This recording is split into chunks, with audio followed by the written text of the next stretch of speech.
আমি একটু ইন্সপেক্টর সুরজ রাজপুতের সাথে কথা বলব। বলুন প্রকাশবাবু। মানে সন্দীপের খুনিদের কিছু খোঁজ পেলেন? না, এখনো পর্যন্ত না, তদন্ত চলছে।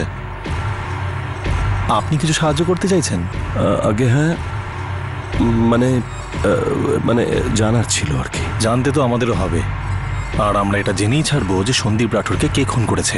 আমার কি জানি কেন মনে হচ্ছে আপনি আমাদের কিছু বলতে চান, হয়তো সেই জন্য ফোন করেছেন, কিন্তু বলছেন না। আগে না, যদি কিছু বলার থাকতো নিশ্চয়ই বলতাম। খুব তাড়াতাড়ি আমরা এটা আপনাকে বলবো যে সন্দীপ রাঠোরের আসল খুনি কে।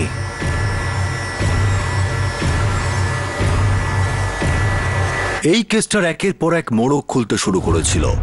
বর্তমানে তদন্ত অতীতের কোনো ষড়যন্ত্রকে বাইরে নিয়ে আসতে চাইছিল, কিন্তু অতীতের ধোঁয়াশাও অতটা হালকা ছিল না। স্যার, আশিস সাভারওয়াল আর সুজিত পুরী এরা দুজনে ইন্দোরের সেন্ট্রাল জেলে জেল খাটছে। কি বলছিল সন্দীপ রাঠোরের সম্পর্কে? স্যার, সেভাবে তো কিছু জানতে পারিনি, কিন্তু সন্দীপ খুনের ঘটনা নিয়ে ওরা বেশ টেনশনে ছিল। কিছু কথা হচ্ছিল যেন পরের নম্বর ওদেরই হতে পারে। অজয় রাজাওয়াতে সন্দীপের সাথে কোনো কানেকশন বেরোলো? না স্যার, এখনো পর্যন্ত নয়। জিলিপির মতো গোল গোল কথা বলছে, বলছে যেমন কর্ম তেমন ফল। এটা আমাদের ইলেকট্রিক্যাল ইন্ডাস্ট্রির নয়, এটাই আসল নিয়ম, যেমন কর্ম তেমন ফল। ওর কথায় প্রতিশোধের সুর। নবীন, একটা কাজ করা যাক, ওই দুজন কয়েদির সাথে দেখা করা যাক। কিছু না কিছু সূত্র আমাদের হাতে আসবেই, যেটা অতীত আর বর্তমানকে জুড়বে।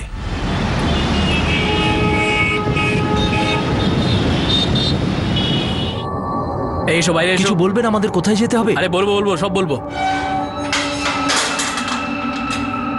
সন্দীপ রাঠোরের সাথে তোমাদের কি সম্পর্ক ছিল? স্যার, আমরা সব বন্ধু ছিলাম কোনো একটা সময়। তাও 7 বছর আগে স্যার, তারপর থেকে আর কখনো দেখা হয়নি, আর কোনোদিন দেখতেই পাবো এখন না। তোমরা ভয় পাচ্ছ যে সন্দীপ রাঠোরের সাথে খুব তাড়াতাড়ি তোমাদের দেখা হবে ওপরে গিয়ে। তোমরা মরার ভয় পাচ্ছ? না স্যার, এরকম কোনো ব্যাপার নয়। কে বলেছে আপনাকে? তোমাদের মুখই বলছে সে কথা। জেলের দেওয়াল তোমাদের কাছে পাথরের হতে পারে, আমাদের কাছে তা কাগজের। তোমরা কিছু না বললেও আমরা শুনতে পাই। আমরা প্রথমেই বলেছি আমরা শুধু চিনতাম, একই লাইনে ছিলাম আমরা, ইলেকট্রিকের ডিলার। আর সন্দীপ খুব ভালো ছেলে ছিল। ওর খুনের ব্যাপারটা শুনে আমার তো ভীষণ ধাক্কা লেগেছে। কেন? তোমরা কি জানো খুনিকে? আমরা কি করে জানবো স্যার, আমরা তো এখানে জেল খাটছি। তোমরা এখন একটা অপরাধের শাস্তি পাচ্ছ, এইটা ভেবো না যে আরেকটা অপরাধের শাস্তি থেকে বেঁচে যাবে। যদি আমি জানতে পারি সন্দীপ রাঠোরের মৃত্যুর সাথে তোমাদের কোনো যোগাযোগ আছে, তাহলে জেলে শুধু পচবেই না, মরবে। তিলে তিলে মারবো। না স্যার, আমাদের এই খুনের সাথে কোনো সম্পর্ক নেই। মায়ের দিব্যি স্যার। আমরা তো শুধু আমাদের প্রাণের ভয়ে মরছি। আমি কিন্তু তোমাদের আগেই জিজ্ঞাসা করেছি, কেন তোমরা মরার ভয় পাচ্ছ? কারণ স্যার, আমাদের মনে হয় এটা ললিতের বদলা। কে ললিত? কে ললিত? ললিত রাজাওয়াত। স্যার, এই দুজন আশিস আর সুজিত কোন এক ললিত রাজাওয়াতকে খুনের জন্য জেল খাটছে। কিন্তু এদের সন্দীপ রাঠোর মার্ডার কেসের সাথে কি সম্পর্ক? স্যার, সরাসরি যোগাযোগ তো পাচ্ছি না, কিন্তু এই ললিত রাজাওয়াত অজয় রাজাওয়াতের বর্দা। আর অজয় রাজাওয়াত এটা মনে করে যে যেমন কর্ম তেমন ফল।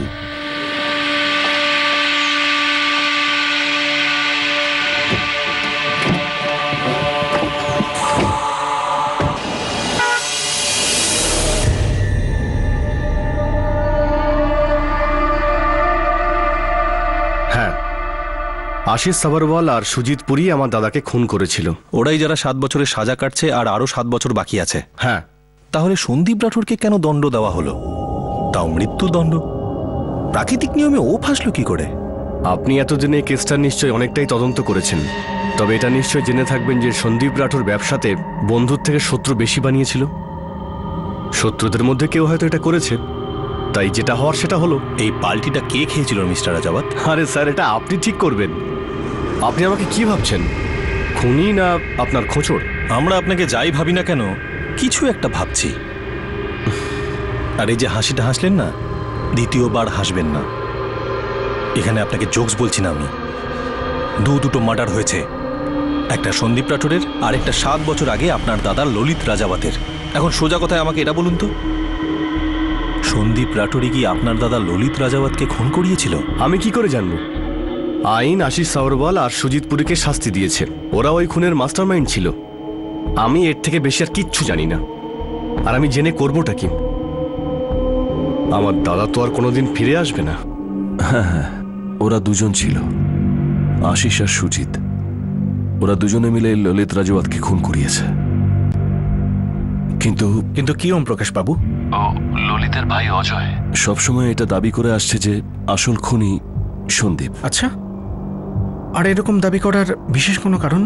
সন্দীপ আর ললিতের খুব গভীর বন্ধুত্ব ছিল। দারুণ, এতদিন বাদে আপনি এ কথা বলছেন। আমি সত্যি এতদূর ভাবতে চাইনি স্যার। আর এমনিতেও আশিস আর সুজিত তো সাজা পাচ্ছেই, এটা প্রমাণ হয়ে গেছে, আর কেসটাও বন্ধ হয়ে গেছে। আর এখন তো 7 বছর হয়ে গেছে স্যার। আমার মনে হয় কথাটা ওখানেই শেষ হয়ে গিয়েছিল। কথা শেষ হয়ে গেল কি করে? কি করে মানে? যেমন হয়েছিল। আশিস আর সুজিত ওদের শাস্তি পাচ্ছে, তাই সবাই যার যার জীবনে ফিরে গেছে, কথা শেষ। কি করে শেষ হয়ে গেল? এইভাবেই কি করে শেষ হয়ে গেল? আপনি তো বলেননি যে আপনার দাদা ললিত আর সন্দীপ রাঠোরের মধ্যে শত্রুতা ছিল? হ্যাঁ ছিল, কিন্তু না এখন আমার দাদা বেঁচে আছে আর না সন্দীপ রাঠোর। তাহলে বদলা নেওয়ার কোনো প্রশ্নই আসছে না। কিন্তু একটা ইচ্ছে তো বেঁচে ছিল, প্রতিশোধের ইচ্ছে। আপনার সন্দেহ ছিল যে সন্দীপ রাঠোর আপনার দাদার খুনি। আমার কোনো সন্দেহ টন্দেহ ছিল না। আমার পুরো বিশ্বাস ছিল যে আমার দাদার খুনি সন্দীপ রাঠোরই ছিল। কিন্তু আইনের যা সিদ্ধান্ত ছিল তার বিরুদ্ধে আমার কিছুই করার ছিল না। আমি বলছি আপনাকে, সন্দীপ রাঠোর আমার সামনে আমার দাদাকে মারার হুমকি দেয়, ওই আসল খুনি স্যার। দেখুন অজয়বাবু, আমাদের ইনভেস্টিগেশন ক্লোজ হয়ে যাচ্ছে।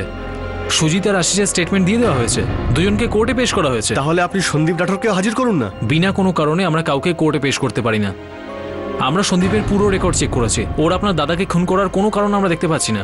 আমার কাছে কোনো প্রমাণ ছিল না স্যার, কিন্তু আমি জানতাম যে আমার দাদাকে খুন করার পিছনে সবথেকে বড় আর শক্ত হাত সন্দীপ রাঠোরেরই ছিল। ঝামেলাটা কি নিয়েছিল ওদের মধ্যে?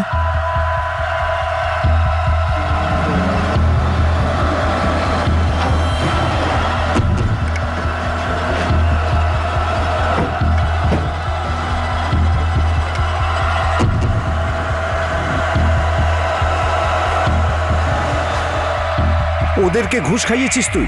আঙুর ফল টক সন্দীপ রাঠোর, তুমি নিজের ভুলটা কেন স্বীকার করছো না ভাই? সোজা পথে তো তুই চলতে জানিস না, তাহলে আমার হারার কথা উঠছে কেন? কান্নাকাটি ছেড়ে দাও সন্দীপ রাঠোর, এটা কোনো ক্রিকেটের ম্যাচ নয়। আমি নিয়ম মতো টেন্ডার ড্রপ করেছি, তবেই আমি বাস ডিপোর কন্ট্রাক্টটা পেয়েছি। সবই আইন মেনে নিয়ম মতো হয়েছে। কিসের নিয়ম মতো?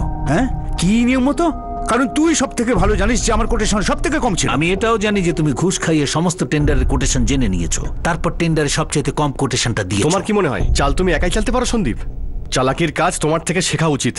চোরের মায়ের আবার বড় গলা। এক মিনিট অজয়, ললিত, এটা তো তোমরা মানবে টেন্ডার পাওয়ার জন্য তোমরা অসৎ উপায় নিয়েছিলে। একবার টেন্ডার জমা হবার পর তোমরা লুকিয়ে চুরিয়ে সেটার কোটেশন চেঞ্জ করে দিলে। হ্যাঁ, লুকিয়ে চুরিয়ে আমরা কোনো কাজ করিই না। আমরা নিজেদের টাকা দিয়ে টেন্ডার ভরেছিলাম আর এখন কোটেশন চেঞ্জ করে রিসাবমিট করেছি। আবার সাবমিট করেছো, কিন্তু কোড চেঞ্জ করার প্রয়োজন পড়লো কেন? আমি বলি, তোরা চোরের মতো আমার টেন্ডারটাকে দেখেছিস, পড়েছিস, সেটা সব থেকে কম ছিল, তারপর তোরা নতুন করে আবার টেন্ডার ভরেছিস। এটা তোমার মন গড়া কথা। এটা হলো সৎ বিজনেসম্যানের সৎ অফিস। এখানে সবকিছু আইন মেনে নিয়ম মতো হয়। এই টেন্ডার হাতছাড়া হওয়ার পর আমি কিন্তু হেরে যাব না, কিন্তু এরপর যেটা ঘটতে থাকবে না সেটা কিন্তু যুদ্ধের থেকে কম কিছু হবে না। যুদ্ধ করতে চাইলে প্রথমে সৈনিক হও, সামনে থেকে যুদ্ধ করো। তুমি বিরোধী পক্ষের বাড়িতে এসে রুদালির মতো বুক চাপড়ে কাঁদলে হবে না। কে চাপড়াবে সেটা কিন্তু আগামী ভবিষ্যতই বলবে। আমি ভবিষ্যতের কথা জানি না, আমি আজকের সত্যিটা বলছি। আজকের সত্যিটা হলো এটা যে আমি জিতেছি, তুমি হেরেছো।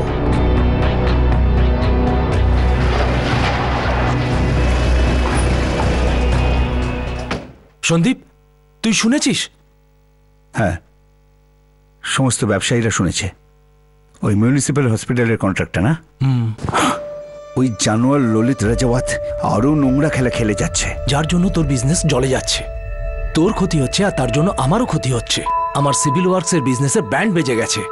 সন্দীপ ভাই, কিছু একটা কর। কি করব? এর মানেটা কি আসিস?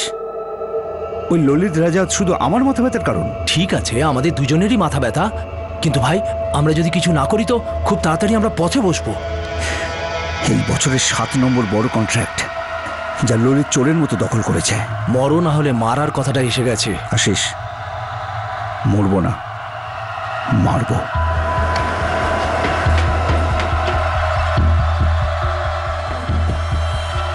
দাদা, আজকে মিউনিসিপ্যালিটি অফিস গিয়েছিলাম।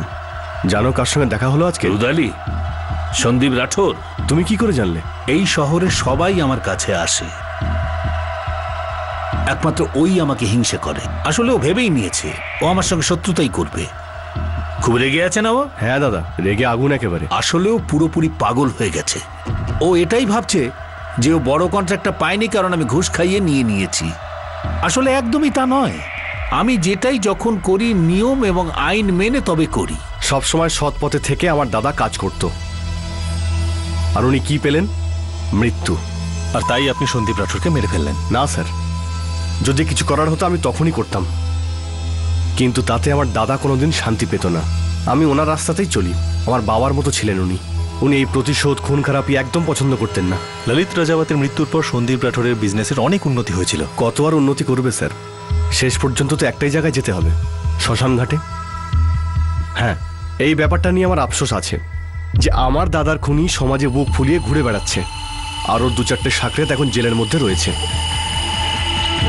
আর আমি কি বা করতে পারতাম? এই অজয় রাজাওয়াত খুব ফিল্মের ডায়লগ মারছে, হয়তো আমাদের টুপি পড়ানোর চেষ্টা করছে। ওর পুরো ইতিহাস বের করছে স্যার। 7 বছর আগে থেকে আজ অবধি প্রত্যেকটা রেকর্ড, সব কাগজ বার করো। ওর ফ্যামিলি, বিজনেস, বন্ধু, অ্যাফেয়ার, সমস্ত কিছু প্রত্যেক দিনের রেকর্ডস বার করো। এর অতীতের সত্যটাই বর্তমানের মিথ্যেটাকে ধরিয়ে দেবে।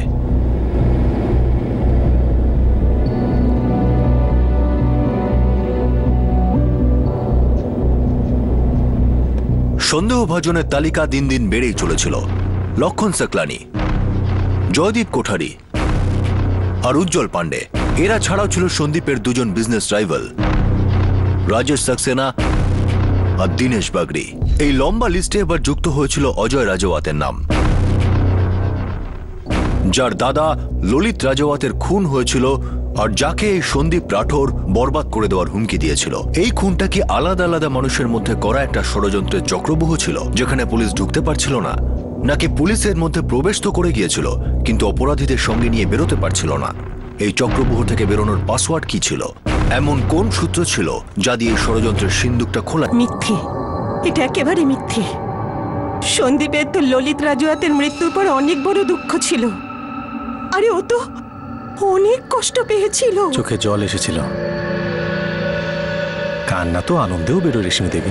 আগে না, ললিতের মার্ডারের পরে সন্দীপ অনেক চিন্তায় পড়ে গিয়েছিল। সেটা তো থাকতেই হবে, কেন থাকবেন না? ওনার 2 সাকরেত যে ধরা পড়ে গেছিল, অজয়ের থেকে প্রতিশোধের ভয় ছিল। হ্যাঁ কি না? আমি বলেছি না, না, ও এই সব কিছু থেকে অনেক দুঃখ পাচ্ছিল। কথাটা তুমি ঠিকই বলছো। কি করবো বলো, ব্যবসাটাই এরকম। গলাটা না কাটলে নিজেই খুন হয়ে যাব। এরকম ভয়ের কথা বলো না তুমি।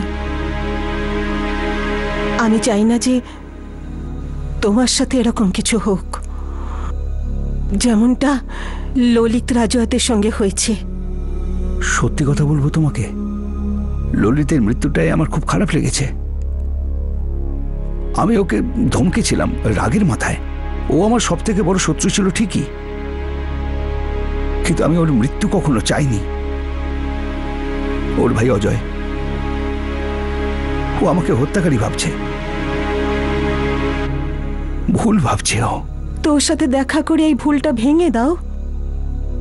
দরকার হলে ওর কাছে ক্ষমা চাও।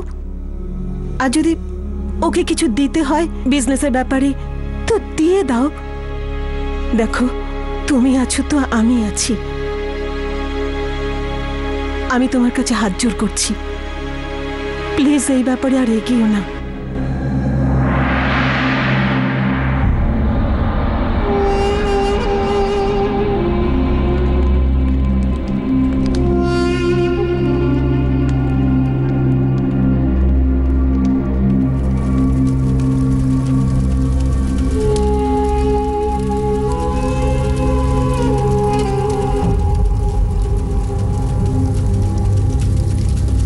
যখন তুমি কিছু করোনি সন্দীপ রাঠোর, তাহলে ক্ষমা কিসের জন্য চাইছো?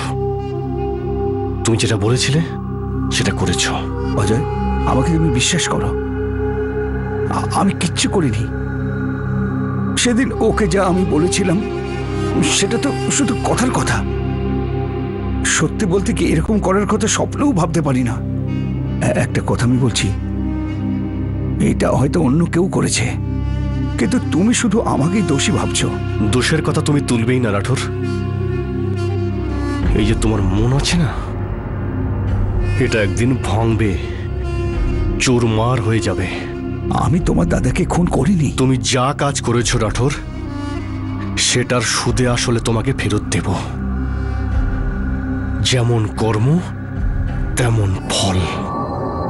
করলো একজন, আর এর উপরে দোষ পড়ল। সব কিছু করেছিল ওর ওই দুই সঙ্গী, সুজিত আর আশিস, আর ওদের তো জেলও হয়েছিল। ব্যাপারটা আমার কাছে খুবই অদ্ভুত লাগছে। আপনার স্বামী সন্দীপ রাঠোরের ললিতের সাথে ঝামেলা ছিল কন্ট্রাক্ট আন্ডারকাটিং নিয়ে, কিন্তু বাকিদের সাথে উনি এটাই করতেন, কন্ট্রাক্টের অ্যামাউন্ট জেনে তার থেকে কম কোটেশন দিয়ে কন্ট্রাক্টটা হাতাতেন। ঠিক যেমনটা উনি দীনেশ সাক্সেনা আর রাজেশ বাগড়ির সাথে করেছিলেন। স্যার, এই বিজনেসের ব্যাপারে আমি কিচ্ছু বুঝি না। আমি জানি না এই ব্যবসা ওরা কি করে চালায়। আমি শুধু সবসময় এই কথাই বলতাম যে দরকারের থেকে আমাদের অনেক বেশি আছে, আমরা সারা জীবন অনেক সুখে থাকতে পারবো। আমি কারোর সঙ্গে শত্রুতা চাই না, না কারোর পার্টনারশিপ কাটতে চাই, না কারোর গোলা। স্যার, গত 4 দিন ধরে 4টে খোঁচর অজয় রাজাওয়াতের পেছনে লেগে রয়েছে। ওর ফোন রেকর্ডস একেবারে খুঁটিয়ে দেখছে, কিন্তু সন্দীপ রাঠোরের মার্ডার কেসে ওর কোনো যোগাযোগ নেই। সুপারি কিলারদের কোনো খবর, শুটারদের সম্পর্কে কোনো খবর তো এতক্ষণে পাওয়া উচিত ছিল। এখনো কোনো খবর নেই। আরও 3 বন্ধু, জয়দীপ কোঠারি, লক্ষণ সাকলানি আর উজ্জ্বল পান্ডে, এদেরও কোনো লিঙ্ক পাওয়া যাচ্ছে না। এত প্ল্যান্ড ওয়েতে মার্ডার। সাসপেক্ট আছে ঠিকই, কিন্তু তার বিরুদ্ধে কোনো প্রমাণ, কোনো সূত্র হাতে আসছে না। কি হচ্ছে এইসব? এরকম তো নয় যে কোনো পারফেক্ট মার্ডারার এখানে জড়িত। না না, এরকম হতে পারে না। কোনো একটা সূত্র, একটা সিঙ্গেল লিড তো পাওয়া উচিত। প্রকৃতির নিয়ম এটা। স্যার, একটা সূত্র বলবো কিনা জানি না, কিন্তু 7 বছর আগে ললিত রাজাওয়াত মার্ডার কেসের চার্জশিট পড়ছিলাম। ওখানে বয়ান পড়ছিলাম, কিন্তু মনে হচ্ছিল সন্দীপ রাঠোর মার্ডার কেসের বয়ান পড়ছি। তার মানে স্যার, দুটো লোকের চার্জশিটেই লোকেদের বয়ান প্রায় মিলে যাচ্ছিল। স্যার, কিছু একটা গন্ডগোল আছে।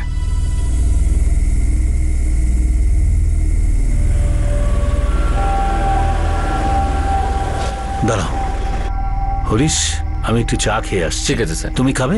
না স্যার, আপনি খান।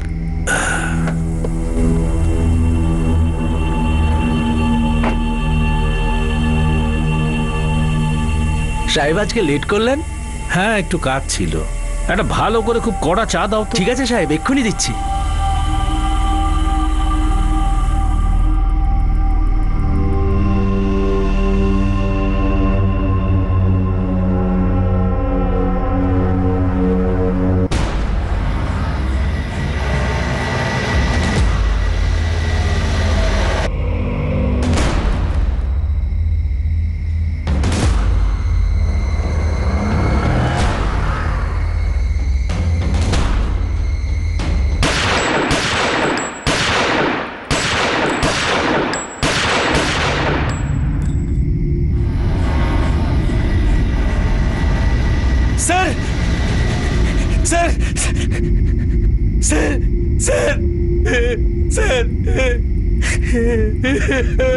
স্যার, ললিতকেও চায়ের দোকানে এভাবেই মারা হয়েছিল। ওর শুটার বহুদিন ধরে ওকে ফলো করছিল। আর সেই শুটার্সদের আশিস সাবরওয়াল আর সুজিত পুরী ভাড়া করেছিল। হ্যাঁ স্যার। আর এবার সন্দীপকেও চা খাওয়ার সময় শুট করা হয়।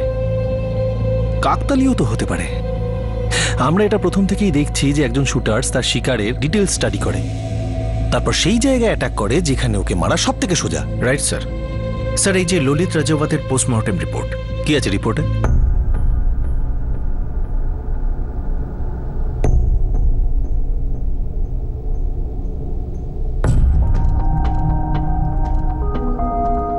স্যার, ললিতের শরীর থেকে অনেকগুলো গুলি বের করা হয়েছে, আর সন্দীপের মতো ললিতেরও একটা গুলি বুক এফোর করে দিয়েছে। প্রত্যেক প্রমাণ অজয় রাজাওয়াতের দিকে ইশারা করছে, কিন্তু ওর বিরুদ্ধে আমাদের হাতে কোনো প্রমাণ নেই।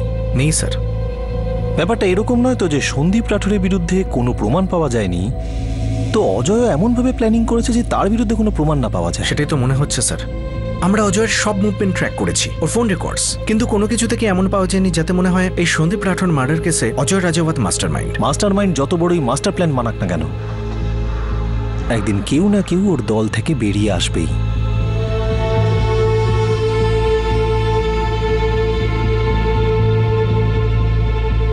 সন্দীপের জীবন শেষ হয়ে গিয়েছিল, ছিনিয়ে নেওয়া হয়েছিল, কিন্তু এই কেসের সঙ্গে যুক্ত সব মানুষের জীবন আবার শুরু হয়ে গিয়েছিল। সব সন্দেহভাজন প্রকাশ্যে ঘুরে বেড়াচ্ছিল, কারণ তাদের এই খুনের সঙ্গে যুক্ত হওয়ার কোনো সূত্র পুলিশের হাতে আসছিল না। কিন্তু সবার মধ্যেই উত্তেজনা বিদ্যুতের মতো দৌড়চ্ছিল। যে কোনো মুহূর্তে এই সার্কিট শর্ট হতে পারত।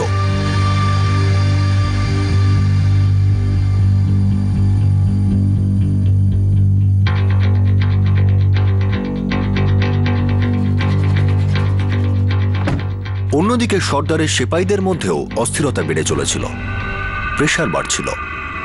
দাদা, এবার তো মামলা পুরো ঠান্ডা হয়ে গেছে, সব শান্ত হয়ে গেছে।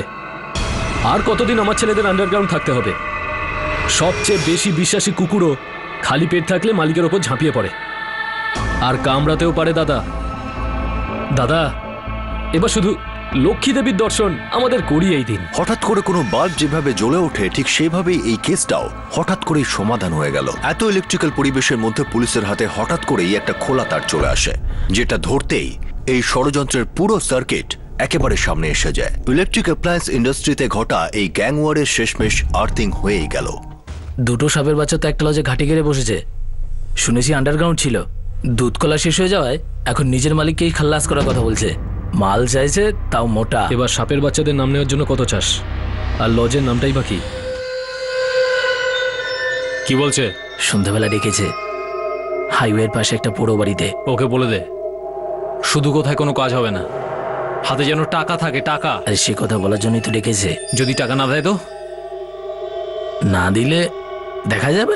যদি আমরা টাকা না পাই না, তাহলে আমরা কিছু না কিছু নিশ্চয়ই করব। আমরা ধান্দা করছি, মজা না।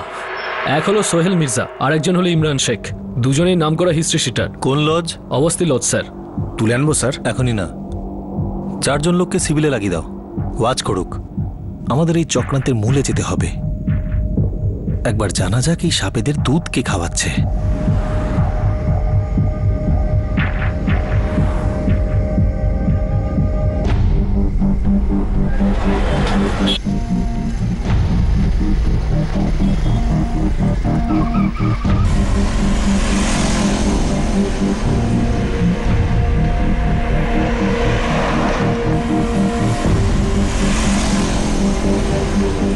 হেডলাইটস অফ করে ফলো করো।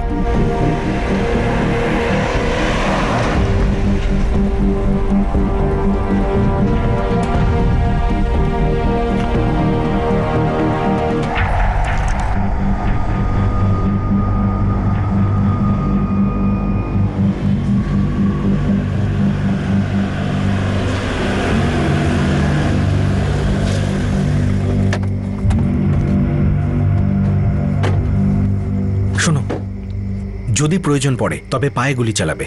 ওই দুজনকে আমার জীবিত চাই, যে কোনো অবস্থায়। ছড়িয়ে পড়ো।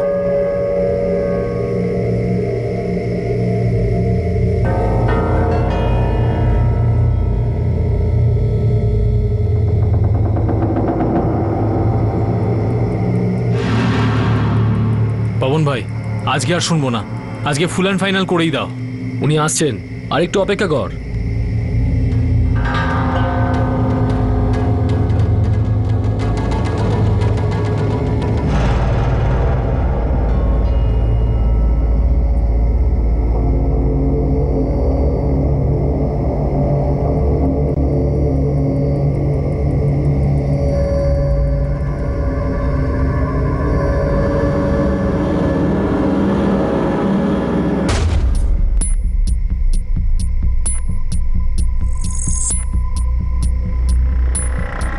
এ তো অজয় রাজাওয়াতের গাড়ি।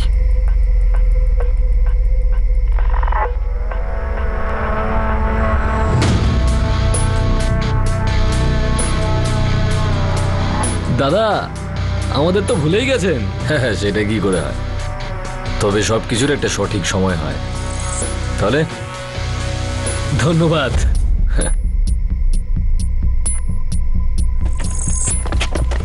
ব্যাস, বেশি নড়বি তো এখানেই ঠুকে দেবো।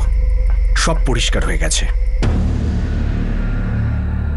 অজয় রাজওয়াতের ড্রাইভার হরিশ সুপারির টাকা নিতে এসেছিল, সেই সুপারি যা সন্দীপ রাঠোরের নামে দেওয়া হয়েছিল। কিন্তু অজয় রাজওয়াত কি এই ঘটনার আসল মাস্টারমাইন্ড ছিল? হয়তো হ্যাঁ, কারণ তার কাছে সন্দীপ রাঠোরকে মারার বেশ মজবুত কারণ ছিল ঠিকই, কিন্তু এই মজবুত কারণটাকে কি কেউ মজবুতভাবে ব্যবহার করেছিল? এই কেসের শকিং বাস্তব বিদ্যুতের মতো এগিয়ে চলেছিল, আর এমন ঝটকা দিয়ে গেল যাতে সবাই ছিটকে পড়ল। স্যার, আমি সন্দীপ রাঠোরের খুন করেছি স্যার, কারণ ও আমার ললিত স্যারকে মেরে দিয়েছিল স্যার।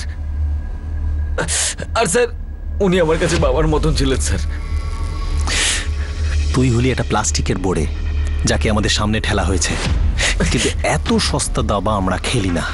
এবার তাড়াতাড়ি বল যে পবনকে সুপারি কে দিয়েছিল, বল।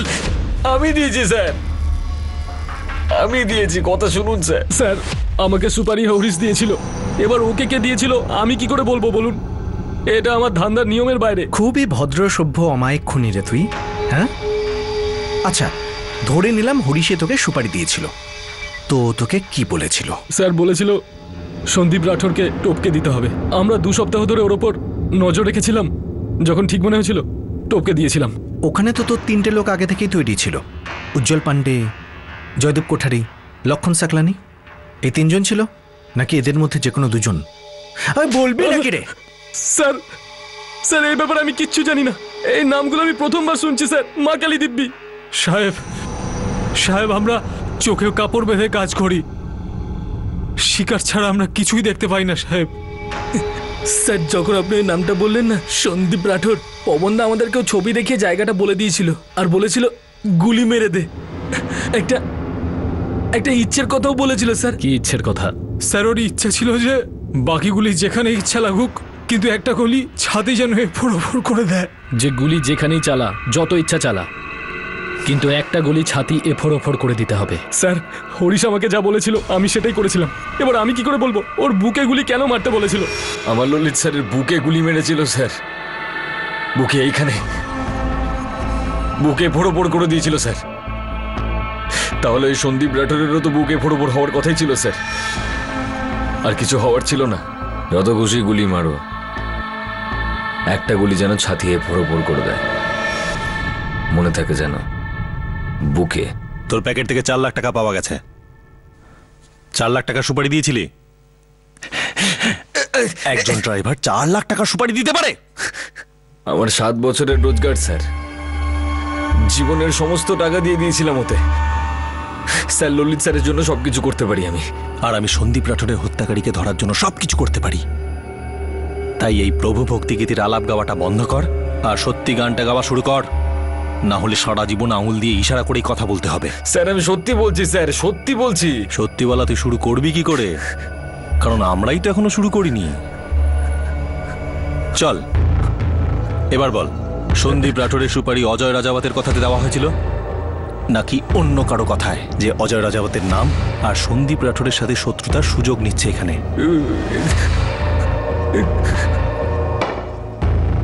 মনে হচ্ছে সত্যি কথাগুলো সব পেটের ভেতরে ঢুকে গেছে। অ্যাসিড ঢালোর পেটের মধ্যে, আধ ঘন্টার মধ্যে ওর মুখ থেকে আমি ওর বাপের নাম শুনতে চাই। এরকম কখনোই হয় না, কেউ এত বড় অভিযোগ এমনি এমনি নিজের ঘাড়ে নেয় না, তাও আবার একজন সাধারণ ড্রাইভার। বুঝলেন অজয় বাবু, আমরা হরিশকে খুব ভালো করে ধুয়েছি, ভালো করে সাবান মাখিয়েছি, তারপর একদম পরিষ্কার হয়ে গেছে, সব কিছু বলে দিয়েছে ও। ইয়েস, হ্যাঁ, হরিশ আমার বড় ছিল। আমি সন্দীপ রাঠোরকে এমন করে মারতে চেয়েছিলাম যেমন করে ও আমার দাদাকে মেরেছিল। সন্দীপ রাঠোরের বুকে গুলি মারাটা দরকার ছিল।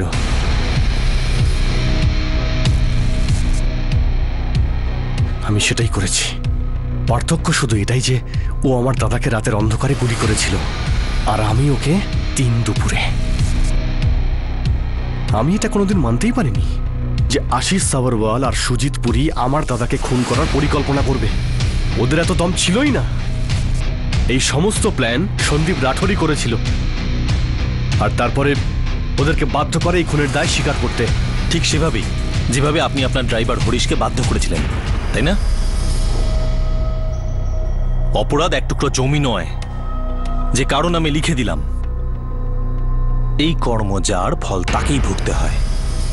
অপরাধীকে একদিন না একদিন সামনে আসতেই হয়, না হলে ওকে কোমরে দড়ি বেঁধে টানতে টানতে নিয়ে আসতে হয়। আমি বুক চিতিয়ে স্বীকার করছি যে সন্দীপ রাঠোরকে খুন আমিই করিয়েছি, আর এটা নিয়ে আমার কোনো আফসোস নেই। ধরা পড়ার পর বুক চেতানো কাপুরুষদের কাজ হয় অজয় রাজাওয়াত। যে গুলিটা আপনার দাদা ললিত রাজাওয়াতের বুকে ঢুকেছিল, যে গুলিটা আপনি সন্দীপের বুকে ঢুকিয়েছেন, সেই গুলিটা কিন্তু ঘুরপাক খাচ্ছে। আর জানেন এবার ওই গুলিটার নিশানায় কে? আপনার স্ত্রী, আপনার সন্তান আর আপনার ভবিষ্যৎ ভাগ্য। ওই গুলিটা এখন আপনার ছাতিরে ফুরফুর হবে অজয় রাজাওয়াত, আর রক্তের বদলে কান্না বেরোবে। বর্বরতার কান্না, লজ্জার কান্না। অজয় এত বছর ধরে এত রাগ নিজের মনে পুষে রেখেছিল। সন্দীপ তো গেছিল ওর কাছে মিটমাট করতে, ক্ষমা চাইতে। পুলিশ বলছে যে অজয় এখনো অব্দি এটা মানে যে ললিতের হত্যা সন্দীপই করেছে। জানি না কোনটা সত্যি কোনটা মিথ্যা।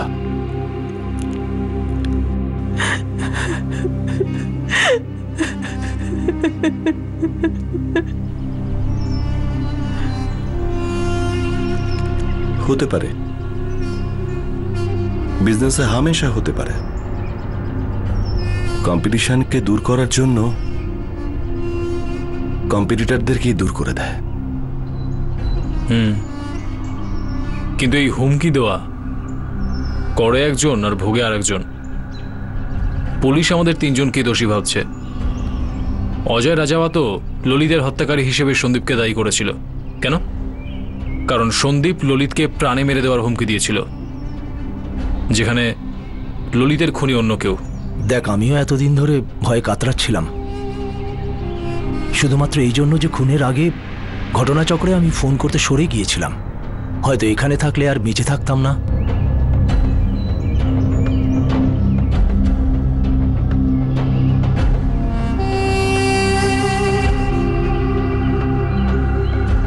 এই খুনকে পরিণতি দেওয়া আর এই ষড়যন্ত্রকে বজায় রাখার প্রত্যেকটা ব্যক্তি আইনি হেফাজতে চলে আসে। অপরাধ কখনো সফল হয় না, কোনো রকম ভাবেই হয় না। ললিত রাজাওয়াতের কেসের ক্ষেত্রেও এটা হতে পারেনি, বা সন্দীপ রাঠোরের মার্ডারের ক্ষেত্রেও হয়নি। আশিস সাভারওয়াল আর সুজিত পুরী আগের থেকে ললিত রাজাওয়াতের খুনের অপরাধে যাবজ্জীবনের শাস্তি ভোগ করছে। আর এবার অজয় রাজাওয়াত, পবন, ইমরান আর সোহেলের বিরুদ্ধেও খুনের মামলা চলবে। এদের সবাইকেই আইপিসির ৩০২ ধারায় হত্যার জন্য, ৩০৭ নম্বর ধারায় হত্যার চেষ্টা করার জন্য আর ১২০ বি ধারা অনুযায়ী অপরাধমূলক ষড়যন্ত্রের জন্য গ্রেফতার করা হয়েছে। অতীতে বিজনেসে কম্পিটিশনের হাত থেকে বাঁচার জন্য খুন করা হয়েছিল, আর বর্তমানের এই দ্বিতীয় খুনটা অতীতে ঘটা সেই খুনের বদলা নেওয়ার জন্য করা হয়েছে। বদলার এই মানসিকতা কার কি ভালো করলো? বিজনেসে কন্ট্রাক্ট হাত থেকে বেরিয়ে যাওয়ার ভয়ে কার কি লাভ হলো? চুরি আর বেইমানি সিঁড়ি বেয়ে ওঠা কোনো মানুষ শুধুমাত্র একটা মিথ্যের প্রাসাদ পর্যন্ত পৌঁছতে পারে, যার ভিত খুবই ফাঁপা হয়, আর সেই প্রাসাদ খুব শীঘ্র মাটির সঙ্গে মিশে যাওয়া একরকম নিশ্চিত থাকে। যদি কেউ আপনার রেখার থেকে আরো লম্বা রেখা তৈরি করে, তাহলে আপনি আপনার পরিশ্রমের মাধ্যমে নিজের রেখাকে আরো লম্বা করুন। কারোর সঙ্গে কম্পিটিশন করবেন না, আর যেটা হচ্ছে তাতেই খুশি থাকুন। কিন্তু অন্য কারো রেখাকে মুছে দিয়ে নিজের রেখাকে লম্বা প্রমাণিত করা, এটা শুধুমাত্র অন্যায় নয়, বরং মূর্খতাও। আমরা যদি কোনো ফ্যাক্টরি বা অফিসে যাই, তাহলে সেখানে আমরা আদর্শবাদীদের ছবি আর প্রবাদ দেওয়ালে টানানো দেখতে পাই।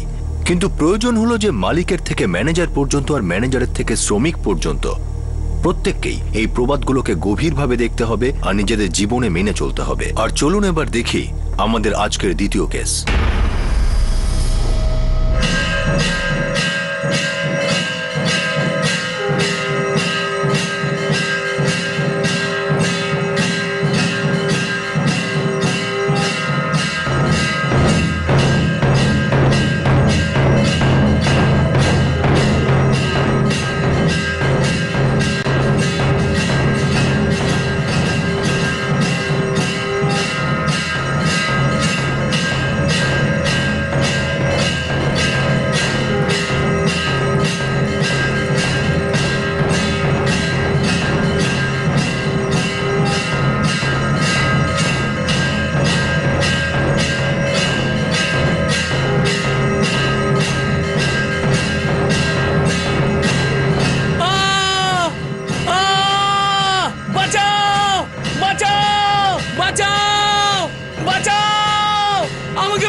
কেমন আছিস সচিন?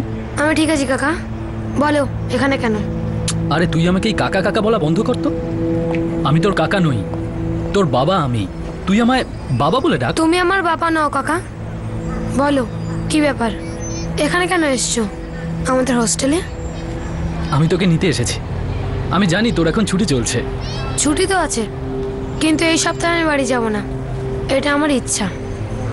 আমি মাকে সব বলে দিয়েছি, পরের সপ্তাহে মা নিতেও আসবে। আরে তুই তো বাড়িতে গিয়েও পড়াশোনা করতে পারিস। বাড়িতে গিয়ে সবার সঙ্গে কথা বললে সবার ভালো লাগবে, আর তোরও ভালো লাগবে। তুই একটা কাজ কর, জামা কাপড় গুছিয়ে নে।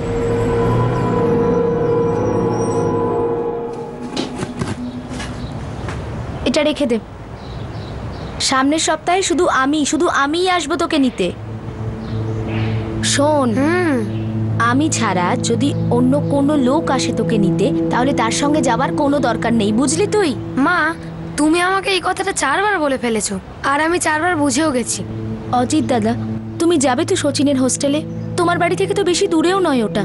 তুই কোনো ব্যাপারে চিন্তা করিস না গীতা, আমি সব সময় সচিনের খবর নিতে থাকবো। ও যে হোস্টেলে থাকবে না সেটা ভীষণ ভালো। সেটাই তো আমি মাকে বোঝাতে চাইছি মামা, কিন্তু মা তো শুধু ব্যাস কোনো একটা ব্যাপার নিয়ে চিন্তা শুরু করে দিয়েছে। আমরাও যাবো সচিন দাদাকে ছাড়তে, তারপর মামা আমাদের পুরো শহর দেখাবে। নিশ্চয়ই দেখাবো। আরে না না, তোদের মামার খুব কষ্ট হবে আবার তোদেরকে এখানে রেখে যেতে। আর তাছাড়া দাদা তো বাড়িতেই যাবে না। দেখো তোমরা, এর পরের বার যখন আসবো না, বিশেষ করে তোমাদের দুজনকে শহরটা দেখাতে নিয়ে যাব। আর আমি যখন পরের বার আসবো না, তোদের দুজনের জন্য চকলেট নিয়ে আসবো। আমার জন্য 2টো, আমার জন্য 3টে, দুজনেরই 4টে করে। খুশি? কিন্তু এই বাবু, একটা কথা মাথায় রাখবি, একলা কখনো আসবি না তুই, আমার সঙ্গে আসবি। আমি আসবো তোকে নিতে, কি বুঝলি? না অনিরুদ্ধ কাকা, আমি তোমার সাথে যাব না।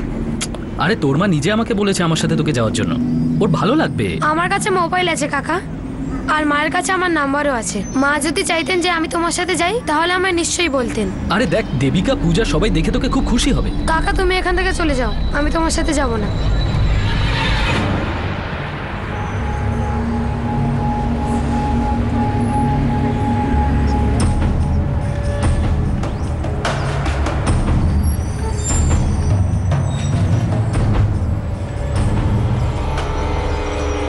যখন নিজের সন্তানের সুরক্ষার বিষয়ে কথা হয়, তখন প্রত্যেক মায়ের ভিতরে একটা স্বাভাবিক অন্তর্দৃষ্টি হয়, অনুভব হয়, একটা ইনটিউশন হয়। আর সেই কারণেই সচিনের মা গীতা তাকে বারবার সতর্ক করেছিল যে কোনো অপরিচিতের সঙ্গে সে যেন হোস্টেলের বাইরে না যায়। সচিন এই কথাটায় গুরুত্ব দিয়েছিল ঠিকই, কিন্তু সে তার মাকে এটা বলেনি যে অনিরুদ্ধ তার সঙ্গে দেখা করতে এসেছিল। কে ছিল সচিনের এই অনিরুদ্ধ কাকা? এই লোকটা আসলে সচিনের মা গীতার দ্বিতীয় স্বামী ছিল।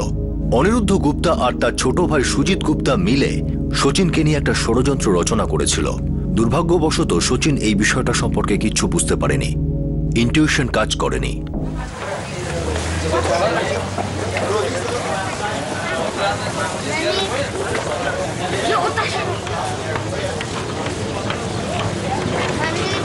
কাকা, তুমি 1 মিনিট দেখো, আমি আসছি। কাজ হয়েছে? অনেকবার বোঝালাম, কিন্তু বেটা বুঝতেই চায় না। মানে বাড়িতে 3 জন লোকই আছে, গীতা, দেবিকা আর পূজা।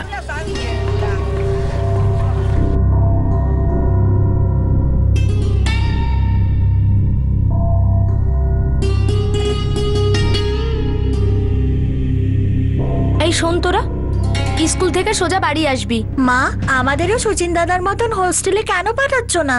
আমি যাব না হোস্টেলে। তোরা দুজন আবার বাজে কথা বলছিস। যখন পাঠাবার হবে পাঠিয়ে দেবো হস্টেল, বুঝলি? এখন যা, স্কুলের জন্য দেরি হয়ে যাচ্ছে, যা যা। দাদা, আগে এই 3 জনকে মেরে ফেলি, কাজটা সহজ হবে। একটা মহিলা আর 2টো বাচ্চা। আর সচিন, ওকে কি করবি? ও যেন কোনোভাবেই না বাঁচে। আরে ও তো 1 সপ্তাহ পর বাড়ি ফিরছে। আরে কিন্তু 4 জনকেই মারাটা আমাদের খুব জরুরি। ঠিক আছে ঠিক আছে, আগে এই 3 জনকে মেরে ফেলি, তারপর পরেও দেখা যাবে। ঠিক আছে, তারপরেই যেন সচিনকে মারা হয়। আর একটা কথা, যেন আমাদের নাম না আসে।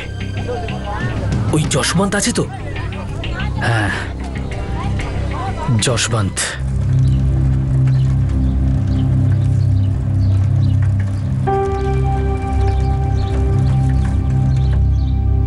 কেমন আছো গীতা? আমি ঠিক আছি দাদা। ওই আমাদের সচিন ঠিকঠাক আছে তো নতুন হোস্টেলে? হ্যাঁ, এখনো তো সব ঠিকঠাকই চলছে। আরে ভবিষ্যতের কথা বেশি ভেবে লাভ নেই, এক একটা দিন ভালোভাবে কেটে গেলেই ভালো। হ্যাঁ, আসছি।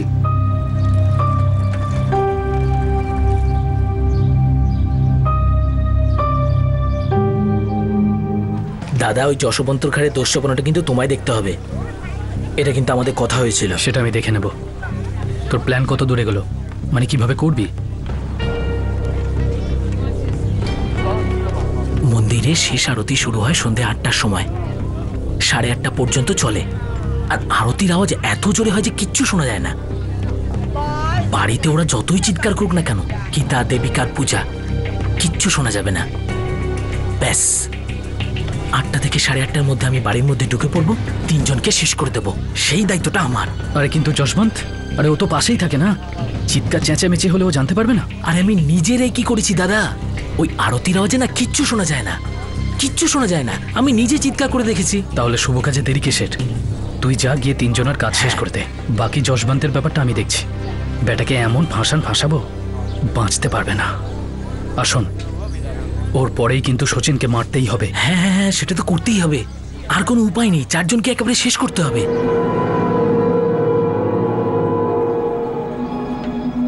অনিরুদ্ধ গুপ্তা, তার স্ত্রী গীতা মণ্ডল আর তার প্রথম পক্ষের 3 সন্তান শচীন, দেবিকা আর পূজা, এই 4 জনকে খুনের ষড়যন্ত্র করছিল। আর তাকে সঙ্গ দিচ্ছিল তার ছোট ভাই সুজিত গুপ্তা। কিন্তু এই গুপ্তা ভাইরা আসলে এই নরসংহার কেন করতে চাইছিল, আর গীতার প্রতিবেশী যশবন্ত মণ্ডলের বিরুদ্ধে এই মিথ্যে অভিযোগের প্ল্যান কেন করছিল?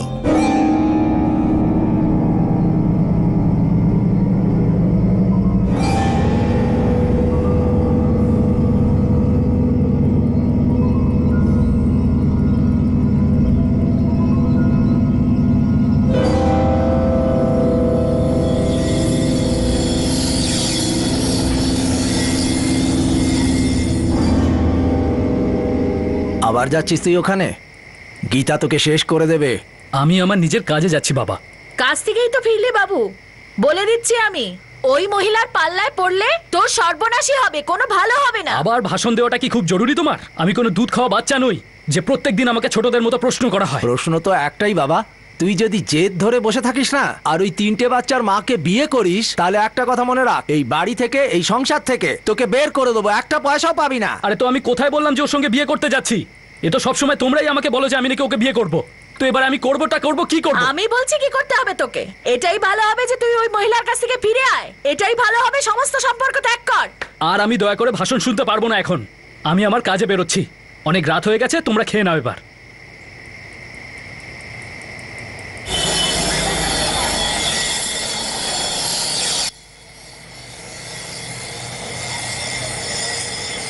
এটা ওরকম করে দাও।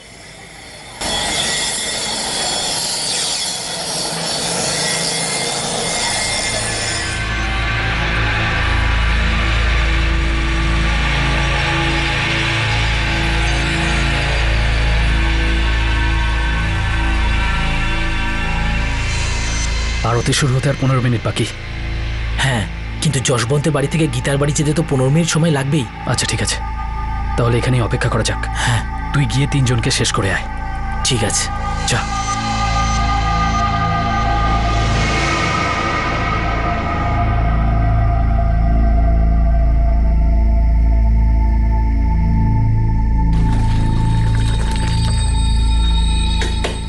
দেবিকা, চলে আয় মা, খেয়ে নে। আসছি মা।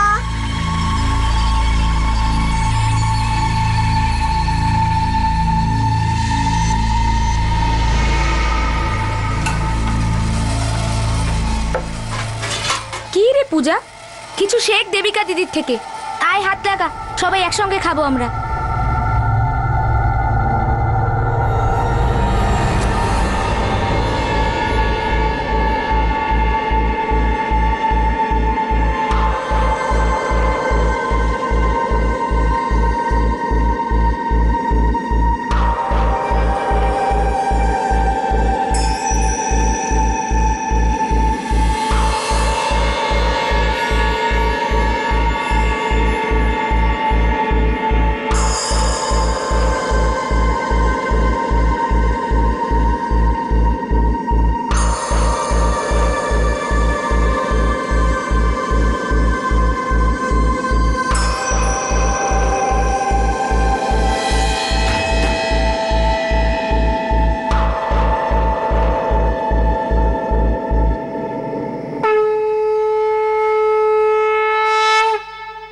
গীতা বা তার দুই মেয়ে দেবিকা এবং পূজার এই বিষয়ে একটুও আন্দাজ ছিল না যে তাদের উপর কোনো রকম হামলা হতে পারে। যশবন্ত মণ্ডল, গীতার মৃত স্বামীর দাদারও এই বিষয়টা সম্পর্কে কোনো আন্দাজ ছিল না যে এই মাস মার্ডারে তাকেও ফাঁসানোর চেষ্টা করা হচ্ছে। কিন্তু এই ষড়যন্ত্র কেন করা হচ্ছিল? এই ভয়ঙ্কর অপরাধ করে কে কি লাভ করতে পারত? এই দুই ভাই অনিরুদ্ধ আর সুজিত কি নিজেদের মারাত্মক এই উদ্দেশ্যকে পরিণতি দিতে পারবে? কি উদ্দেশ্য ছিল একটা পুরো পরিবারকে মেরে ফেলার? প্রশ্নের পর প্রশ্ন উঠে আসছিল। আর অন্যদিকে ছিল গীতার ছেলে শচীন। গীতা আর তার দুই মেয়েকে খুন করার পরেই শচীনকেও সরিয়ে ফেলার প্ল্যান তৈরি করা হয়েছিল। এই প্ল্যানটা কি সফল হয়েছিল? আর যদি হয় তাহলে কত দূর পর্যন্ত? আগামী পর্বে এই কেসের দ্বিতীয় তথা শেষ ভাগে আমরা দেখব এই অদ্ভুত সম্পর্কের কাহিনী যা নিষ্পাপের রক্তে লেখা হতে চলেছিল। আপনাদের সঙ্গে আবার দেখা হবে। ততক্ষণ সুরক্ষিত থাকুন আর দেখতে থাকুন ক্রাইম পেট্রোল সতর্ক। শিক্ষা একজনকে, জ্ঞান গোটা দেশের। জয় হিন্দ।